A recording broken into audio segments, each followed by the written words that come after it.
मोनसे दाबि दंमोन बे दाबिखौ जाफुंनो थाखाय जों माने राजा लामा बे गाहाय राजा लामायाव जोङो लाखिनाय जादों आरो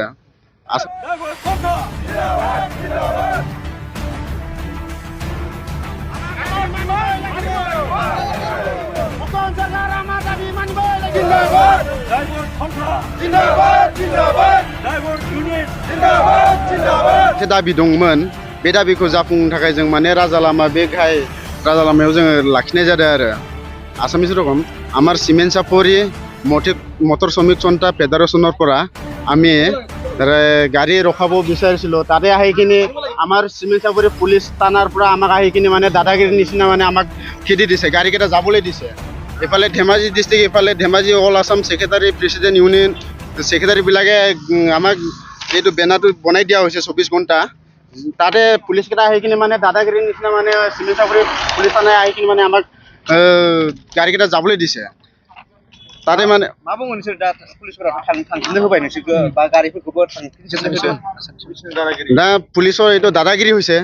এইটোতো আমাৰ ডিমাণ্ডটো হিন্দি কৰি দিব লাগে না যোন নেকি এইটোতো আমিতো মানি ল'ব নোৱাৰোঁ এইটোতো আমি পদ্যমতে এইটো আমি মানি ল'ব নোৱাৰোঁ এইটো গুণ্ডাগিৰি হৈছে না থানাৰ পৰা আহি কিনি অচি ছাৰে আমাক গাড়ীকেইটা যাবলৈ দিছে আমি ইয়াত গেদাৰিং মানে ছাইডত লাইন পাতি ধৰিছিলে এতিয়া গাড়ী একটা বি নাই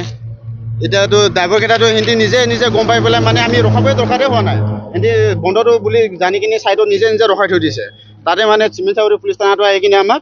গাড়ীকেইটা মানে ধুমকি চুমকি দি মেলি থানাত সোমাম কিবাত সোমাম বুলি মানে জেলত সোমাই দিলে গাড়ীকেইটা পঠিয়াই দিলে হা এতিয়া আমি মানে ভাবিছোঁ অল আসাম সেক্ৰেটাৰী প্ৰেচিডেণ্টৰ আমি কথা পাতিম জনাম দাবিটো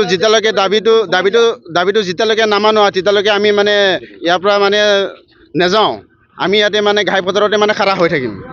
বন্ধটো আমি পালন কৰি থাকিম মানে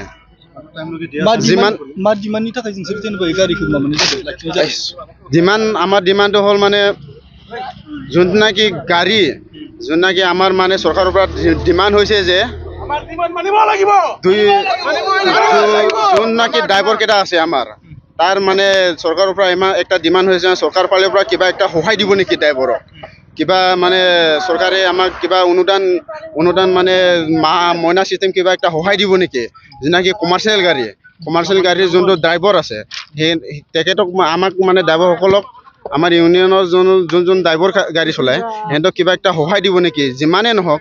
2000 বা 10,000 যিমানেই নহওক এইটো ডিমাণ্ডটো মানে আমাক কমপ্লিট কৰি দিব লাগে সেইবাবে আমি 24 ঘণ্টা বন্ধ ঘোষণা কৰিছোঁ না পুলিচকেইটাতো আহি কিনে আমাক গুণ্ডাগিৰিৰ নিচিনা কৰাই হৈ গ'ল এইটো গুণ্ডাগিৰি হৈ গ'ল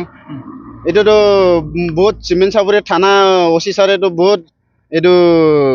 গুণ্ডাগিৰি নিজে দাদাগিৰি কৰাৰ নিচিনা হৈ গ'ল এইটোতো আমিতো কোনো পধ্যে মানি ল'ব নোৱাৰোঁ এইটোতো আমি বন্ধ গাড়ী ড্ৰাইভাৰকেইটা কৈছে আমি গাড়ী নচলাওঁ আমি নাযাওঁ ইয়াৰ পৰা বুলি এনে জবৰদস্তি ফাইন কাটিম কিবা কাটিম বুলি মানে ইয়াৰ পৰা যাব দিছে মানে চৰকাৰক আমি এইটোৱে অনুভৱ কৰিছোঁ যে আমাৰ দাবীটো পূৰণ কৰি দিব লাগে আমাৰ দাবীটো মানে অতি শীঘ্ৰে মানি ল'ব লাগিব মটৰ চালক শ্ৰমিক ৰাইজলৈ নমস্কাৰ আৰু লগতে তোমালোকৰ চেনেলৰ গোটেই কৰ্মকৰ্তালৈ মোৰ ছাইডৰ পৰা নমস্কাৰ জনাইছোঁ আজি আমাৰ বন্ধ ঘোষণা কৰা আছিলে 12 ফেব্ৰুৱাৰীত 24 ঘণ্টাৰ গতিকে ইতিমধ্যে আমাৰ বন্ধ চলি আছে এনেস্থলত আমি কাকো বেয়া ব্যৱহাৰ কৰা নাই কাকো ডাঙৰ কথা কোৱা নাই আমি গোটেই যিমান ইয়াত ট্ৰাকবোৰ আহিছে তেওঁলোকক আমি ৰিকুৱেষ্ট কৰিছোঁ তেওঁলোকে নিজেই খাক সন্মানেৰে গাড়ী ৰখাইছে আৰু তেওঁলোকে আমাৰ ৰাইজৰ সৈতে ৰাইজৰ লগত মিলিজুলি তেওঁলোকেও এইটো বন্ধৰ মানে পালন কৰিছে গতিকে ইয়াত বৰ বেছি ক'বলগীয়া নাই লগতে প্ৰশাসনৰ ছাইডৰ পৰা আহি পটাপট গাড়ীবোৰ বলে চলে যাব দিছে আৰু গতিকে বহলাই ক'বলগীয়াটো বৰ বেছি নাই ইমানতে বুজাজনে বুজিব আৰু লগত আমাৰ যিমান অল অসমত টোল গেট আছে কিবা আছে তাত আমাৰ ড্ৰাইভাৰবিলাকক বহুত টং কৰে, পইচা কাটে, ফাইন কাটে, য'তে ত'তে ধৰি মেলি গভৰ্ণমেণ্টৰ ছাইডৰ পৰা আমি শুনা পাইছোঁ, আজি জানিব পাৰিছোঁ ক'তো 1 পইচাও নালাগে। কিন্তু আমি পইচা নিদিলে না মেডিকেল পাওঁ, না আমি গুৱাহাটী ইয়াৰ পৰা যাব পাৰোঁ। উপায় নাই। গতিকে সেইখিনি আমাৰ হেমন্ত বিশ্ব শৰ্মা ডাঙৰীয়া, আমাৰ মাননীয়, তেওঁ যদি এইখিনি লৈ আমাৰ দুখীয়া ৰাইজ, আমি দুখীয়া ৰাইজ, আমাৰ চালক সন্থা আমি দুখীয়া ৰাইজ, গতিকে আমি যদি এইটো কাম নকৰোঁ আমাৰ চৌকা জুই নজ্বলে। গতিকে ইয়াতকৈ কি ক'ম, গতিকে মই সেইটোকে আমাৰ মাননীয় মুখ্যমন্ত্ৰী হেমন্ত বিশ্ব শৰ্মা ডাঙৰীয়ালৈও আমি এই চেনেলৰ যোগেদি অনুৰোধ কৰিছোঁ, যাতে আমাৰ ড্ৰাইভাৰ ৰাইজক যাতে তেওঁ কিবা এটা পৰামৰ্শ দিয়ে, আৰু লগতে আমাৰ যিমানখিনি পুৰণা চালক আছিলোঁ আমি, হঠাৎ মোৰ বেষ্টৰ এতিয়া আমাৰ 50 বছৰ হ'লে আমাৰ কোনো ছাইডৰ পৰা গাড়ী চলাব মানা, গতিকে লাইচেন্সো চিজ হৈ যায়। গতিকে এইখিনি হ'ব নালাগে, কাৰণ আমাৰ মাটি এবিঘা বা 2 বিঘা মাটি আছে, আমি খেতি কৰি খাম নে আমি সেইটো বিক্ৰী কৰি আমি ভাত খাম?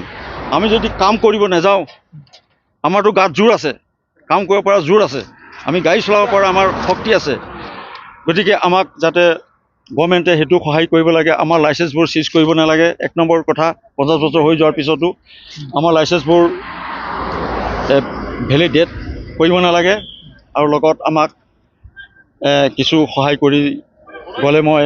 নথৈ অসম গভৰ্ণমেণ্টৰ ছাইডক মই ধন্যবাদ দিম, মোৰ কমিটি ছাইডৰ পৰা ধন্যবাদ। Thank U.